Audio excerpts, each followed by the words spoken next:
สวัสดีครับเอฟซีที่นี่วิธีชีบันทุกท่านทุกคนครับพบกันที่เก่าขึ้นนะครับพี่น้องครับตอนนี้เป็นบรรยากาศสดๆนะครับพี่น้องครับเราจะมาตามเล่าคำโค้งครับพี่น้องครับวันที่กรกฎาคม2568ครับพี่น้องครับกับศาลแม่ตะเคียนเงินตะเคียนทองครับพี่น้องครับ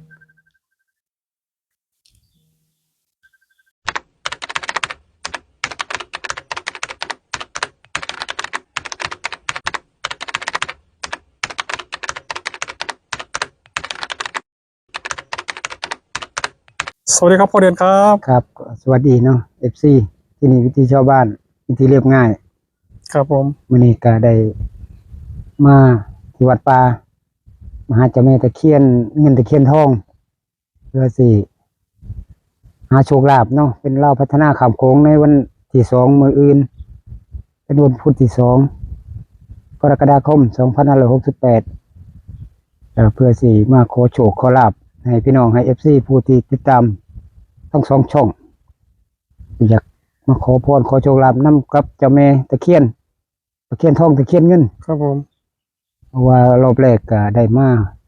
ขอโชคขอลาภครับผมเขาตรงๆเนาะเขาตรงๆ56เนาะเมื่อครับคืนผมผ่านมาก็เลยอยากได้เหลือรัฐบาลไทยเรือรัฐบาลไทยช่วง10 โมงแรงสิบเนาะโมงแรกเนี่ยรอลุ้นไปนำกันเด้อพี่น้อง ครับ FC เบิ่งว่ามันเป็นจังไดก็ เสื้อผ้าไทยเมียนดีเนาะเลยว่าเพิ่นก็ให้แม่นมาแล้วถือว่ารอบแรกก็คือว่าเขาเนาะครับผมนี่เป็นมื้อที่2เป็นรอบที่2ครับมาตามล่าวพัฒนาในวันที่2มิถุนายนกรกฎาคมมื้ออื่น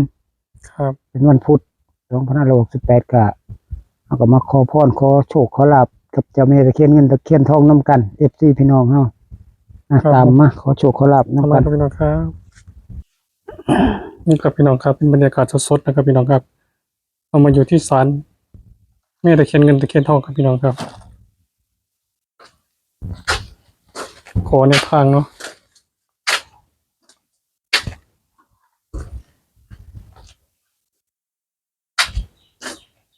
ขอให้ปังๆคือเก่าเด้อ เจ้าแม่เอ้ย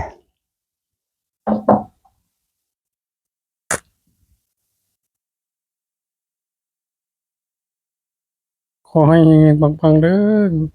2 กรกฎาคม2568เด้อเจ้าแม่เอ้ยแล้วบ่ครับ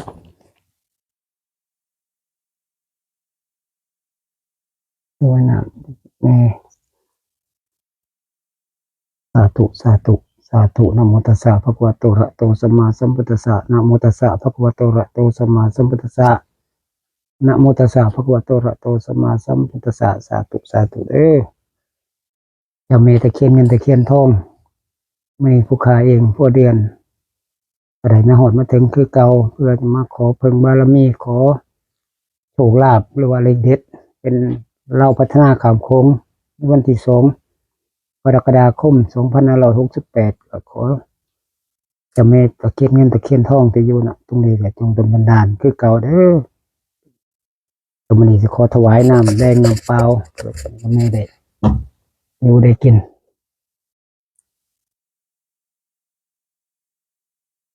สาธุสาธุสาธุอิติบูชาจาบหาราชาสัพพะเสเนหาอรหังสัมมาสัมพุทโธมามายาตายามดีวันชัยรัศมีสวัสดีลาโภนะโมพุทธายะขอให้เปิดโชคเปิดลาภเปิดการเงินการงานเปิดความสำเร็จมาสาธุสาธุ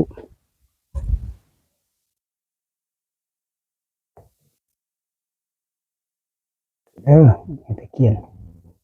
เงินตะเคียนทองเดี๋ยวสาธุสาธุสาธุนะโมตัสสะภะคะวะโตอะระหะโตสัมมาสัมพุทธัสสะนะโมตัสสะภะคะวะโตอะระหะโตสัมมาสัมพุทธัสสะนะโมตัสสะภะคะวะโตอะระหะโตสัมมาสัมพุทธัสสะจิตตะจิตตังแม่ย่าตะเคียนเงินตะเคียนทองมหาโภคทรัพย์เทวทิตาเมตตัญจะปิยะมะข้าแต่เทพเทวาครูบาอาจารย์ทั้ง16ชั้นฟ้าทั้ง15ชั้นดิน14ชั้นภูมิบาดาล21พระภูมิพระแม่ธรณีเจ้าที่เจ้าทางเจ้าเรือนเทวดาประจำกายและสิ่งศักดิ์สิทธิ์ทั้งหลายข้าพเจ้าพ่อเดือนกราบขอพร แม่ย่าตะเคียนทองตะเคียนเงิน มหาลาภโภคทรัพย์ช่วยเปิดทางบันดาลทรัพย์ให้ลูกได้มีโชคลาภได้เงินทอง ให้มีอยู่มีให้มีกินมีใช้ ไม่ทุกข์ลำบากไม่ยากจนเข็นใจขอแม่ย่าตะเคียนเงินตะเคียนทองจงประทานพรช่วยลูกให้ได้ในสิ่งที่ปรารถนาทันตาเห็นด้วยเทินสาธุสาธุสาธุสาธุสาธุคุณครูบาอาจารย์เจ้าที่เจ้าทางเจ้าวัดเจ้าว่าก็ดีพระแม่นางธรณีสิ่งศักดิ์สิทธิ์ว่าแม่ย่าตะเคียนเงินตะเคียนทองก็ดีมื้อนี้ผู้ขาเองพ่อเดือนก็ได้มาหมดมาถึงเพื่อจะมาขอโชคลาภขอเลขเด็ดจากแม่ย่าเจ้าแม่ตะเคียนเงินตะเคียนทองที่อยู่ณสถานที่ตรงนี้ก็ขออนุญาตเปิดทางในลูกหลานเลยพี่น้องให้ FC ได้ฮู้แจ้งเป็นจริงให้เราพัฒนาคำโค้งในวันที่2กรกฎาคม2568 2 ทุ่มครึ่งขอปู่แม่เจ้าแม่ตะเคียนเงินตะเคียนทองหรือว่าสิ่งศักดิ์สิทธิ์เจ้าที่เจ้าทางเจ้าวัดเจ้าว่าก็ดีจงเปิดทางให้พี่น้องให้ผู้ข่าพี่น้อง FC ที่อยู่ต่างอำเภอต่างจังหวัดให้ฮู้แจ้งเป็นจริงเด้อสาธุขอเสียงโศกเสียงท้ายโดยถูกมงคลคือเก่าเจ้าแม่สิให้ตัวใดก็ขอให้ฮู้ขอเห็นขอ3ตัวตรงๆเด้อเจ้าแม่เอ้ยข้าก็มาขอเพิ่นบารมีคือเก่าสาธุสาธุนี่ก็ขอกับเจ้าแม่นี่แหละเพิ่นให้โชคลาภมาเฮาก็ขอเพิ่นบารมีเพิ่นเสียงโชคได้ถูก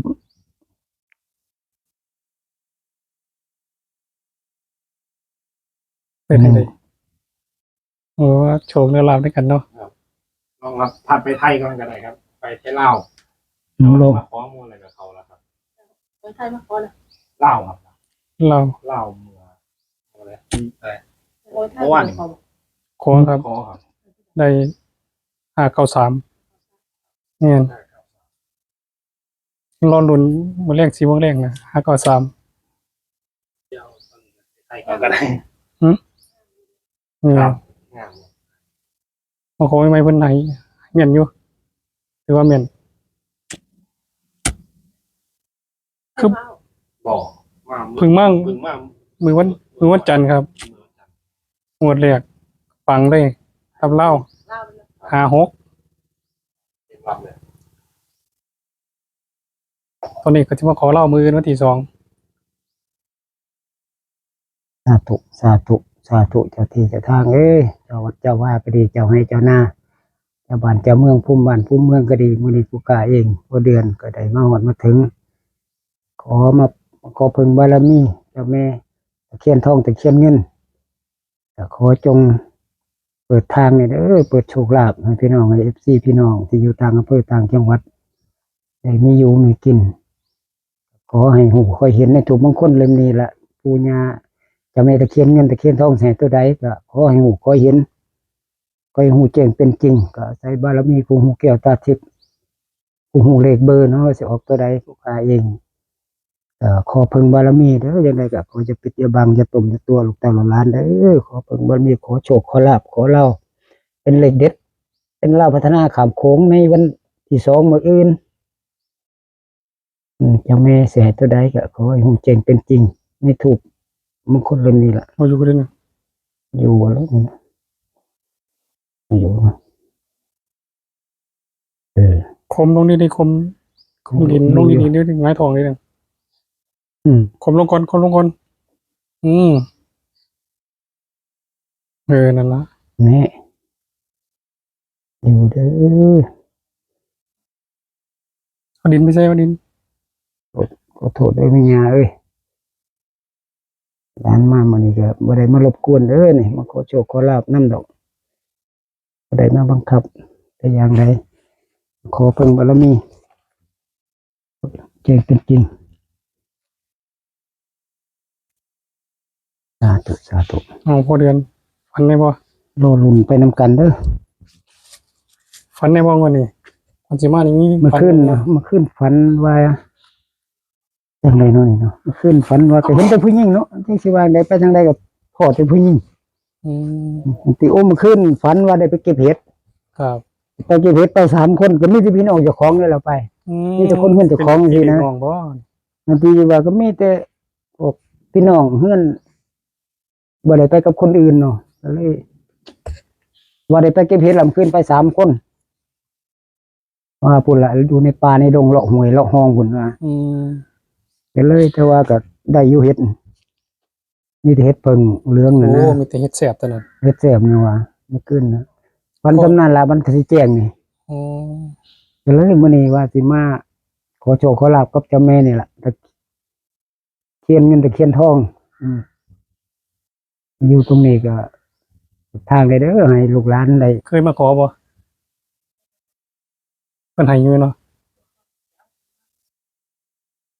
ถึงทั้งหมู่บ้านเลยอ้าไทยนี่เนาะอืมบัด คนเลย แต่ว่าเขาก็มาขอเรื่อยๆอยู่เนาะ ขอเพิ่งบารมีนั่นล่ะปู่ย่า ก็ต้องขึ้นมา เพิ่ จากหม่องไหนเขานี่โอ้โหวยเนาะเดี๋ยวไปลุ้นตัวเลขด้วยกันครับ ให้ลุ้นตัวเลขนำกันเด้อปู่ย่าเพิ่นให้แม่นอยู่ดอกเพิ่นช่วยลูกช่วยสั่นก็เดียวกัน ครับพี่น้องครับเดี๋ยวให้พอเดือนจับลูกปิงปองนะครับพี่น้องครับ สาธุสาธุสาธุเจ้าที่เจ้าทางเอ้ยเงินนางธรณีหรือว่าเจ้าแม่ตะเคียนเงินตะเคียนทองมื้อนี้บ่ขายเองพอเดือนก็สิขอเสียงโชคเสียงไทายด้วยลูกปิงปอง ครับ เจ้าแม่สิให้ตัวใดก็ขอให้ขอให้เห็นขอให้จับได้ลูกมันได้เด้อพูดอีเลขที่มันสิออกนั่นล่ะตัวใดก็ขอให้ โอ้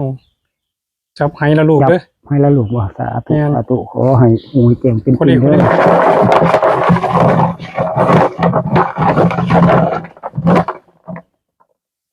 เฮ้ย อ้าว ได้เลข ศูนย์ 0บ่ ศูน เนาะ ย์ครับ ตัวเลขเป็นเลขศูนย์ครับพี่น้องครับ ศูนย์เด้อ อ่า สาธุสาธุเด้อพูดมาเอ้ยนี่เป็นลูกที่2ก็ขอบารมีเจ้าแม่ตะเคียนเงินตะเคียนทองล่ะเจ้าที่เจ้าทางอยู่ตรงนี้ก็จงดลบันดาลเด้อสาธุ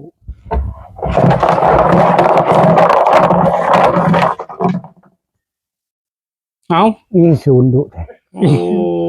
โอ้มาแต่ศูนย์ตัวนี้ มันได้ศูนย์ เอาศูนย์ตัวที่สองกับศูนย์ครับพี่น้องครับ สาธุขอให้ปังๆเฮงๆเด้อแม่แต่แม่ตะเคียนจะมีซื้อมีเสียงให้โด่งให้ดังลิซ่าปรากฏสาธุนี่เป็นลูกที่3ก็ขอให้คอยเห็นได้สาธุ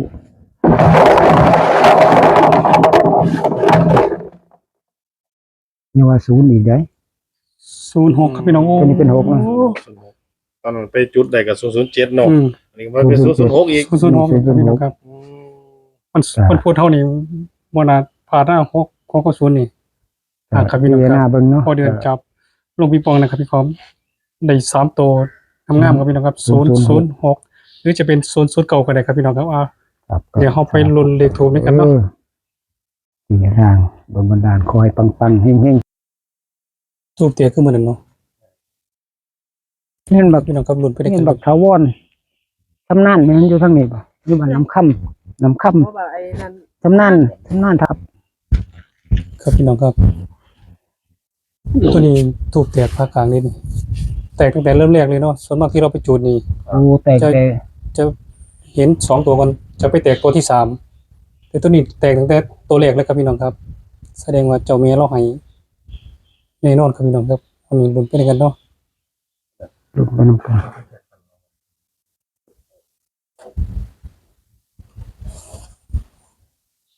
ตัวแรกได้ ตัวแรกเป็นหาเป็น6ก็ได้เนาะเพราะมันตัดแต่ว่าเป็นหานั่นล่ะที่ว่า ที่ตัวอะไรเป็นหา ว่าล่ะ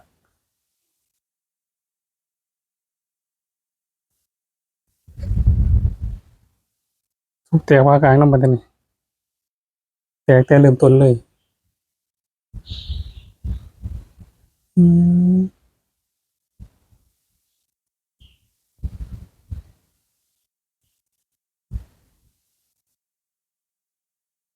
เป็นในพอเดือน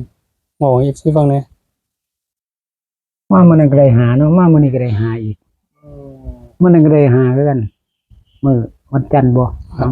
หาเก่า3เนาะตอนนั้น หาเก่า3มื้อนั้นได้ เขาก็ นี่ล่ะสิออก เป็น มื้อนี้ 6 นี่ล่ะ เป็นเก่า เก่าเป็น6 6เป็นเก่าตัวเดียวกัน ตรงๆเนาะ 56ก็ตรงๆกับ สลับหัวตีลังกาเนาะเก่า ตัวนี้ กับ มันมาขอไม่ตามต่อครับพี่น้องครับวันที่2 นี่โค กร วัน กฎาคม2568นะครับพี่น้องครับกับเจ้าแม่ตะเคียนเงินตะเคียนทองครับผู้เพิ่นดูแลสถานนี้เพิ่นว่าตั้งแต่เอาขึ้นมาใหม่ๆนี่ถือทั้งหมู่บ้าน โอ้ย เพิ่น ถือคักแล้วถือคักแล้วแต่คนนี่ แต่ก็มีพี่น้องมาขอเรื่อยๆครับพี่น้องครับก็ถือว่า มา ก็ได้โชค เรื่อยๆ ได้ลาภกันไปเนาะ มันก็ได้โชคได้ลาภกันไปคนละเล็กละน้อยไป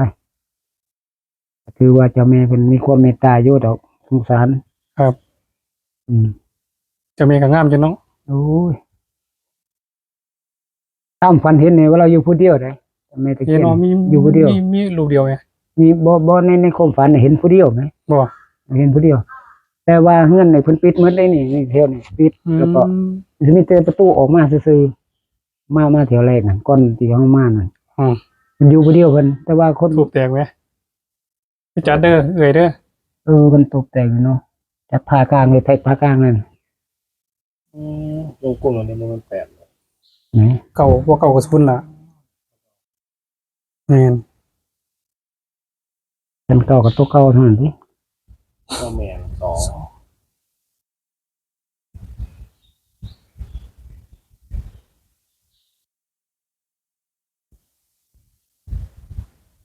ถูกแตกภาคกลางบ่พอเดือนน่ะ แต่ผ้ากลางเลยเนาะ ภาคกลาง มามื้อนั้นบ่ได้แตกแล้วมันสะอาดอยู่แต่มื้อนี้ที่แตก ภาคกลางแบบนี้เนาะ พาลงมาเลยนะ ภาคแต่เริ่มต้นเลย แต่เริ่มแรกเลย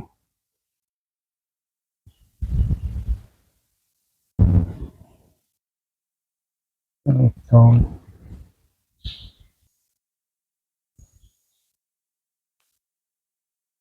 ครับพี่น้องครับบนตัวที่3ไปแล้วกันตัวที่2ก็น่าจะเป็น2ครับพี่น้อง52โอ้ยแตกหนักเนาะ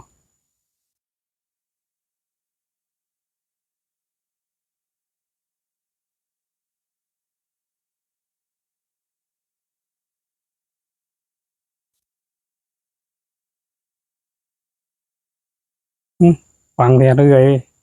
จัดเด้อแตกกว่านี้บ่เหลือดอกยัง อืม เขาต้องเต็มแท้ ว่าครั้งที่สองนี่เนาะครั้งแรก แม่นครั ก็ บ บ่เป็นหยังนี่ละมาครั้ง แต่ นี้ ว่า ก็ ถ้า แต ทุบ ก แตกนี่สิบ่ใครพลาดปานใดเด้ เพราะว่าละคันตกแต่งนี่แสดงว่าเขา ทุบก็บ่แม่นว่าสิแตกคือกันเนาะ โอ้มันบ่ได้แต่งง่ายๆได้ถูกเนาะแต่มันบ่มี แต่ตัวนี้ตัวใหญ่ดีแตกภาคกลางตัวบนนี่เป็น5 6เลยเด้อีเรียกว่าเห็นว่า5แล้วก็6 5 6 มันเพิ่นออกไว้แล้วเมื่อคืนแม่นครับออกเป็นเลขพี่เลขน้องเนาะ มันเอาเล็กไทยจังน้อยไปจังหู อืมคุณมีมักตัวใดมื้ออื่นมักตัวใดพาเล่าอ่ะมักในใจเจ้าของแหมตัวที่3นี่มักตัวใดบ่ทันได้โพนี่เลขบ่ทันได้โพนี่มักตัวใดในใจหึลองเพ่งมึงมักตัวใดตรงบ่ เกิดตรงประเด็นเนาะเพื่อมันตรงกับตัวเลขปูขึ้นให้ย่าให้มันก็ให้แล้ว มันพาเป็น2ไงเด้ เลข2น่ะแต่ว่ามันคล้ายๆพาออกมาเป็น2ตัวงั้นครับ ตัวแรกเนี่ยเบิ่งในเป็น5 6ก็ได้ตัวเลข2นี่เป็น2ตัวพามันเป็นเลข2ตัว2แต่ว่ารุ่นตัวที่ เข้ารู้สูงเลย ค่อยมัก0แล้ว พูดพายไอ้นี่แตกแห้งนะเนาะ งั้นครับ แตกแห้ง พาลงข้างล่างเล พาย ลงข้างล่างเลยบัดนี้ ผมคิดว่าน่าสิหักเลยเดี๋ยวนี้ คือสิ ปกติจะพาลงมาแค่ตัวที่2เนาะ เฮ็ดตัวที่สองตัวที่สามนี่สิอยู่ ตัวนี้พาจด เอาจนฮอดตัวที่สามเลยบัดนี้ พี่น้องครับ พี่น้อง FC โปรดใส่วิจารณญาณลงเด้อพี่น้อง แม่นอยู่เดี๋ยว แต่ น่า เขา ซอย บอก กัน ว่าเล เด้ ข อ ออกตัวใดดอกแต่เขาก็หาเป็นแนวทาง เออ ครับพี่น้อง เพียงแนวทางให้ พี่น้อ เนาะ งเห็นทูบเราเห็นตัวใดเนี่ย เออ ครับพิจารณาซอยกัน เออ พิมพ์อยู่ใต้คอมเมนต์กันได้เด้อพี่น้องเด้อ มันจะได้ ครั ก็ บพี่น้องครับตำราของผมวันที่2กรกฎาคม2568ครับพี่น้องครับตำราของผม2 ทุ่มครึ่งพอสู้กับเก่าแล้วอะ มีหางบ่โอ้มีหางอสูรเหรอ แม่น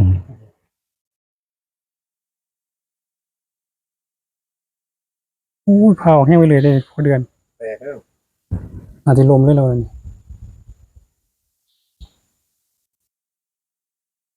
บ่ลมเนาะปุ้ยเนาะ อาจจะมีศูนย์